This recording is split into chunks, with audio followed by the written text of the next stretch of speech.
to the John Uppercut Show. My name is John Uppercut. America's American. This is our premiere episode, and before I start, I feel I should let you get to know me. My name is John Wright Uppercut. That's W-R-I-G-H-T. And I was born to a family of two, my mother and my father. I grew up a relatively happy child. I was a rebellious teenager. I listened to Green Day as much as any other. And my father, the proud mayor of Idiotville, go Skunks, brought a lot of politics into our family, and I saw the effects it had upon him and all the people around us. Needless to say, I learned nothing from my father. I was too interested in who would win the World Series and whether the Macarena was going to be a one-hit wonder. It wasn't.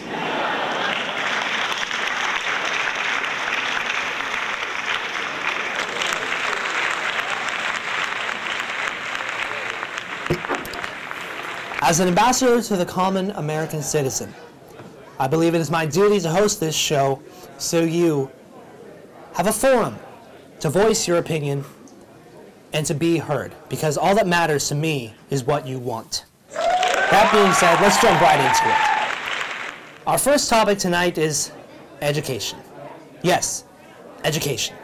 School, college, basically the biggest hurdle of American lives besides working and paying taxes and basically the rest of life.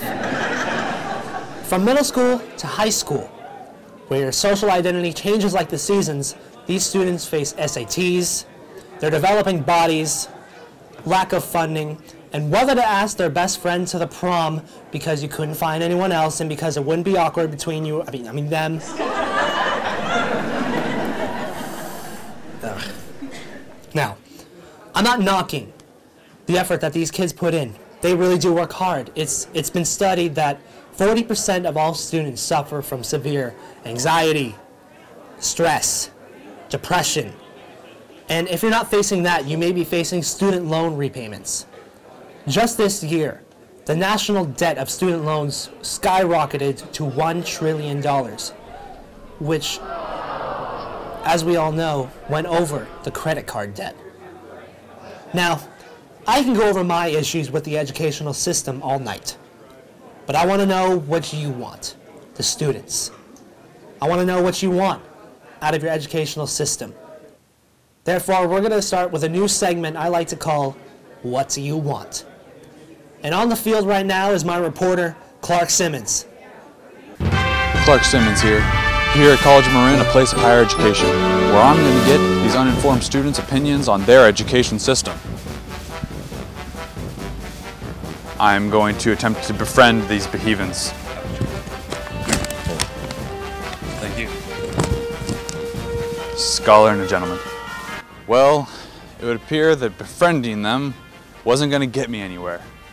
So I'm going undercover as a regular, everyday scholar.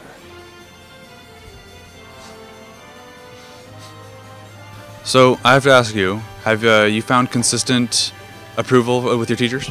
Yes, I have. You know, most of them enjoy my work and they enjoy what I do and the kind of effort that I put into the work that I do, and I feel like they approve what I do. Yes. The teachers here I actually like. Some of them are kind of boring, but they're also really passionate about what they teach, which really shows through, and that's a good thing.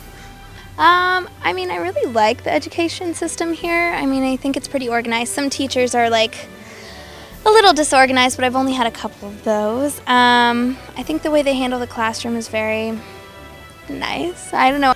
So we're talking about education today, and I'm wondering, what do you think could be improved here at College of Marin? I think the College of Marin needs a skate park. Would you believe that I actually went to Stanford? No, I would not. Sure, yeah. Are you just saying that to butter my biscuit? No. You know, I can't tell. But from the looks of it, yes. But you know, I don't want to judge a book by its cover. Yes. Now, the final question is, out of education, what do you want? I hope to discover that as I go along. I've actually learned a lot, not just about what I'm learning in my classes, but it's actually helped me apply a bunch of life principles as I go through my education. So for people who say, oh, getting a college degree just gets you a job, that's malarkey. You learn all kinds of important life skills. And I hope as I further my education to not only understand the field of marketing, which I'm going into better, but all the life skills associated with it as well. Intelligence and literacy. Literacy rates, all right. I thought that was only a problem in the 50s, but nope, it is a problem today. I mean, most you could hope for is paying less for education. I feel like it should be free to everyone. I mean, some kids don't get to go to the schools they want to because they don't have the money to afford it. You just used malarkey. That's a great word. Did you learn that in school? No, I think I learned that from TV actually. So I'm kind of arguing against myself. But You hear that, people? Television, the new education. I want to learn. Not in that way. I have a major in anatomy.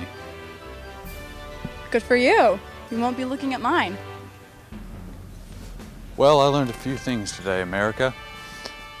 For one thing, not every woman wants a little piece of Clark Simmons. That's all right. Plenty of fish in the sea. Another, apparently you're not supposed to go from a 2-year to a 4-year. But regardless of these new lessons, I also note that the students are not so uneducated, but rather quite literate. This is Clark Simmons, signing off. Back to you, John.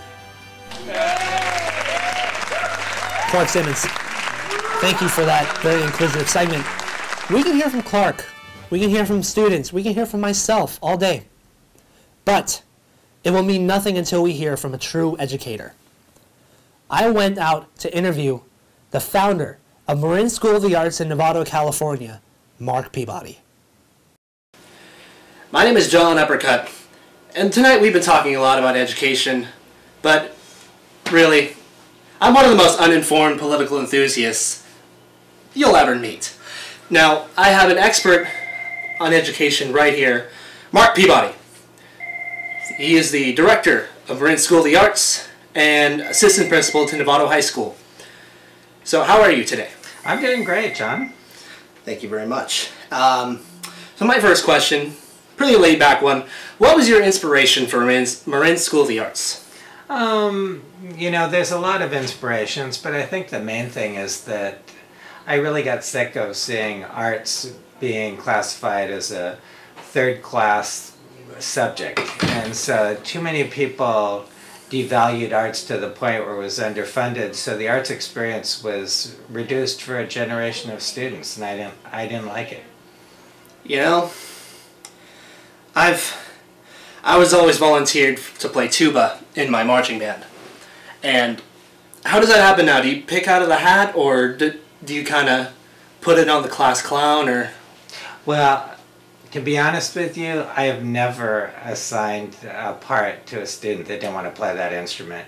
I figure if you took the trouble to sign up for a class that I was teaching, that you should be able to play whatever you wanted. And I could ask you to play a different instrument, but in my mind, if you said no, then I would honor that. You see, that's why I wish I came here. Worst years of my life. So, how has MSA prospered? And where do you get your funding? Okay, well, MSA started with 110 students and a grant, and now it has approximately 470 students. We bring in roughly about $300,000 a year. Most of that is through grants and donations from corporations and parents. And are those corporations not able to be named? Most of the corporate donors are people that are giving small amounts of money, not large amounts of money. So Bank of Marin, but there's a fair amount of corporations and local agencies that contribute in a small way to the program. But to be honest with you, it's a lot of parent donations. Now correct me if I'm wrong.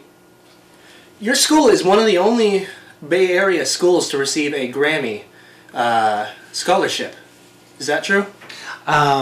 As far as I know, it is one of the only Bay Area schools. Every year they have a thing called Grammy Signature Schools, which is sponsored by the Grammys, where schools around the United States are asked to submit recordings and write a description of your program. From that, they send them to a group of people that screen them, and then they select. It can be a number, anywhere between 4 and 12 schools nationally that are selected. So the year we got it, we were one of 9 schools that were selected from the United States. That's fantastic. Yeah, pretty cool. And are you proud to say that? You know, what you want as an arts program is the quality of your arts to be recognized. So it's not that you necessarily have pride in the accomplishment as much as value knowing that the works that you're representing are received and understood. Now let me get this straight. You've never once been caught bragging. Never once. It depends on the situation, but you know, it's not something that's part of who I am as a person. Well, you are a good person then. Thanks. So, in your opinion, what needs to be done in regards to state funding and grants and scholarships? Do you think we're fine the way we are, or do you think it needs to be changed in some way? Well, you asked probably one of my most important, questions that I have about the whole educational system, and it speaks to the politics of the nation. It speaks to the whole way our political system is run. But basically, it works like this: that our education system is funded in multiple ways. Mm-hmm.